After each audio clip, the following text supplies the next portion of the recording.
2024 সালের লোকসভা নির্বাচনের ভোট গণনার বাকি মাত্র 18 দিন। 4 জুন হবে গণনা পর্ব। আর এতদিন পর ভাতঘুম থেকে জাগলেন এক নির্দল প্রার্থী। তিনি স্ট্রং রুমের মেশিনগুলোকে সিসি ক্যামেরার আওতায় আনার দাবি তুললেন। এই নির্দল প্রার্থী হচ্ছেন মুজাক্কির হাসান লস্কর। এবার লোকসভা নির্বাচনে তিনি সংরক্ষণ মুক্ত করিমগঞ্জ আসনে মনোনয়নপত্র জমা দিয়ে প্রতিদ্বন্দ্বিতা করছেন। আর হঠাৎ করে তিনি এই দাবি তুলেছেন বুধবার। করিমগঞ্জ লোকসভা আসনের অধীন হাইলাকান্দি জেলার স্ট্রং রুম হচ্ছে হাইলাকান্দি সরকারি Victoria Memorial higher secondary school. আর এই স্কুলে থাকা স্ট্রং রুমের মেশিনগুলোকে সিসি ক্যামেরার আওতায় আনার দাবি জানালেন নির্দলীয় প্রার্থী মুজাক্কির হাসান লস্কর। এ নিয়ে তিনি হাইলাকান্দিতে রীতিমতো সাংবাদিক সম্মেলন ডেকে এই দাবি তুলে বলেন, কিছুদিন পূর্বে তিনি এই বিষয়ে হাইলাকান্দি জেলা আয়ুক্তের কাছে একটি স্মারকপত্র দিয়েছিলেন। তিনি বলেন, প্রায় 17 দিন পর 11টি সিসি ক্যামেরা লাগানো হয়েছে, কিন্তু এখনও স্ট্রং রুমে থাকা ইভিএম মেশিনগুলোকে সিসি ক্যামেরার আওতায় আনা হয়নি। তিনি জানান, করিমগঞ্জ স্ট্রং রুমে থাকা ইভিএম মেশিনগুলোকে যেভাবে সিসি ক্যামেরার আওতায় রেখে রক্ষণাবেক্ষণ করা হচ্ছে, ঠিক তদ্রূপ হাইলাকান্দিতেও ইভিএম মেশিনগুলোকে সিসি ক্যামেরার আওতায় আনতে হবে। আর এই দাবিতে তিনি বুধবার ফের হাইলাকান্দি জেলা আয়ুক্তের কাছে একটি স্মারকপত্র তুলে দিয়েছেন। তিনি এই বিষয়ে নির্বাচন কমিশনের হস্তক্ষেপ কামনা করছেন। নমস্কার, আসসালামু আলাইকুম। আজকে আমার প্রেস মিটে আসার উদ্দেশ্য হচ্ছে, আমি 9 তারিখ 5 মার্চ 2024 হাইলাকান্দি ডিসি স্যারকে আমি একটা মেমোরান্ডাম দিয়েছি, মানে হাইলাকান্দি স্ট্রং রুমের ব্যাপারে। স্ট্রং রুমে 4 তারিখ 5 মার্চ 2024 ইংরেজি আমি গিয়েছি, আর 7 তারিখ 5 মার্চ 2024 ইংরেজি আমি গিয়েছি। সেখানে গিয়ে আমি দেখতে পেলাম যে স্ট্রং রুমের যারা এজেন্ট যারা আছেন, ওদের সামনে সিসি ক্যামেরা ফটো 4টা তুলে ধরা হয়েছে। এরপরে আমরা মৌখিক আর কি কথা বললাম ডিসি স্যারের সঙ্গে। আমার কংগ্রেস দলের ডিস্ট্রিক্ট প্রেসিডেন্ট উনিও ছিলেন, উনিও আমার ডিসি স্যারের সঙ্গে যোগাযোগ করেছেন। এরপরে একটা ক্যামেরা সিসি ক্যামেরা ফটো লাগানো হয়েছে, এরপরে 5টা সিসি ক্যামেরা লাগানো হয়েছে। এরপরে আমরা কথা বললাম যে হাইলাকান্দি কন্ট্রোল রুম পুলিশের মানুষ আছে এখানে, ডিসি অফিসের একজন স্টাফ আছে, সবসময় ওনারা ফলো করছেন সিসি ক্যামেরাগুলো। 16টা টোটাল লাগানো হয়েছে কন্ট্রোল রুমে, কিন্তু এজেন্ট রুমে মাত্র 5টা লাগানো হয়েছে। এর আগে 4টা ছিল। এরপরে আমি একটা পেয়ার দিয়েছি আমার 9/5/2024 দেওয়ার পর টোটাল এরপরে আবার এজেন্ট রুমে টোটাল 12 তারিখ 4 মার্চ 2024 11টা সিসি ক্যামেরা লাগানো হয়। কিন্তু আমি এডিসি স্যারের সঙ্গে যোগাযোগ করলাম, উনি বলেন টেকনিক্যাল ইস্যু থাকার কারণে সিসি ক্যামেরাগুলো লাগানো হয় না এজেন্ট রুমে। আজকে আপনারা দেখুন হাইলাকান্দি স্ট্রং রুমে আমি বলবো অনেক বড় দুর্নীতি চলে, অনেক বড়, এখানে বড় ধরনের একটা ফল্ট হইতে আছে। আজকে আপনারা দেখুন টোটাল 17 দিন পর 11টা সিসি ক্যামেরা লাগানো হয়েছে। আমি আজকেও একটা মেমোরান্ডাম দিয়েছি আমার ডিসি স্যারকে 13/5/2024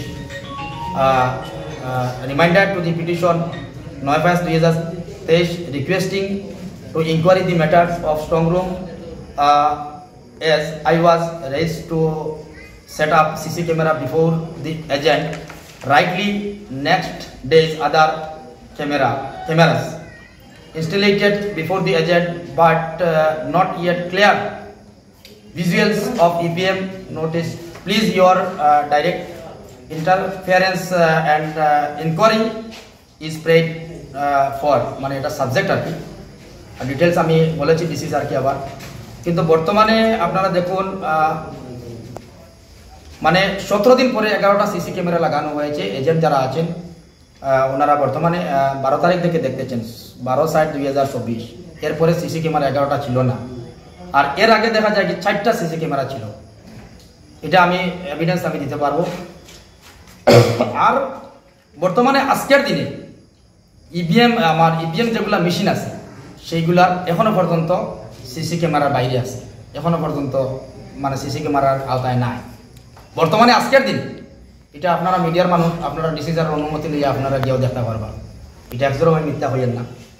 আর দেখা যায় গিয়া আমার এডিসি স্যার উনি আমাকে বলেছেন যে এটা আমাদের ম্যানুয়ালে নেই, মানে ইসিআর গাইডলাইনে নেই, মানে ইভিএম যেগুলো মেশিন আছে সেইগুলা এজেন্টের সামনে তুলিয়া ধরার কোনো গাইডলাইনে নেই, উনি আমাকে বলেছেন, মানে ম্যানুয়ালে নেই উনি বলেছেন। কিন্তু আপনারা দেখুন করিমগঞ্জে আমি গিয়েছি, করিমগঞ্জ কলেজে স্পষ্ট ক্লিয়ার এজেন্টের সামনে তুলে ধরা হয়েছে ইভিএম মেশিনগুলো, কিন্তু আমার হাইলাকান্দিতে কেন নেই? আমি আমার মিডিয়ার ভাইদের মাধ্যমে আমি ইসিআই আমি দৃষ্টি আকর্ষণ করছি।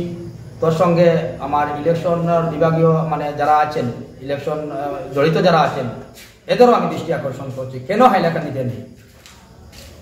আজকে আপনারা দেখুন এয়ারপোর্ট 2, 4, 5 মানে আমার ক্যামেরা যেগুলা 16 মধ্যে 2, 6, 3, 5 এইগুলা ক্যামেরা ক্লিয়ার স্পষ্ট না।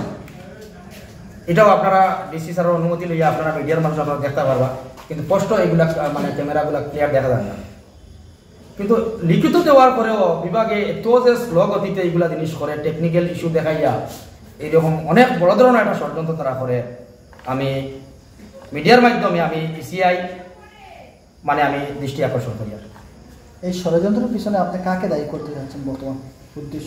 ষড়যন্ত্রের পিছনে আপনারা নিশ্চয় জানেন, মানে যার টাকা দেখা যায় বেশি হে দেখা যায় ষড়যন্ত্র করবো। বর্তমানে আপনারা জানেন বিজেপি সরকার আসামও এখন তো পাওয়ার নাই, কিন্তু এরপরে তারা গেছে টাকাও বেশি, তারার বর্তমানে বলও বেশি, কারণ অফিসারগুলো অটোমেটিক মানে একটা জিওত আছে, এটারে হয়ে গিয়া প্রেশারও আছে যে সরকার আমরা তো অফিসারের তলে কাজ করিয়ার বর্তমানে এই মানে লিডারের উপর তো পাওয়ার নাই, তোরা পরে তো পাওয়ার আইজি পরিবর্তে আমরা তো পাইলেন, তারা প্রেশারও আছে মনে হয়, এই কারণে তারা এই নেগলিজেন্সটা করেন।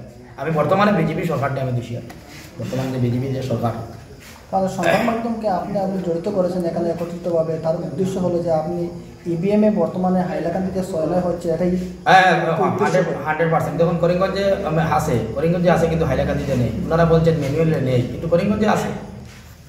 করিমগঞ্জের গাইডলাইন একরকম আর হাইলাকান্দি গাইডলাইন আরেকরকম হবেন, হওয়ার তো কথা নাই। তো ওটা আপনারা মিডিয়ার মাধ্যমে আমি বলতে চাই যে এই দুর্নীতিটা বন্ধ করতে হলে আমার কি করতে হবে, আপনারা একটু আমাকে সাহায্য করুন।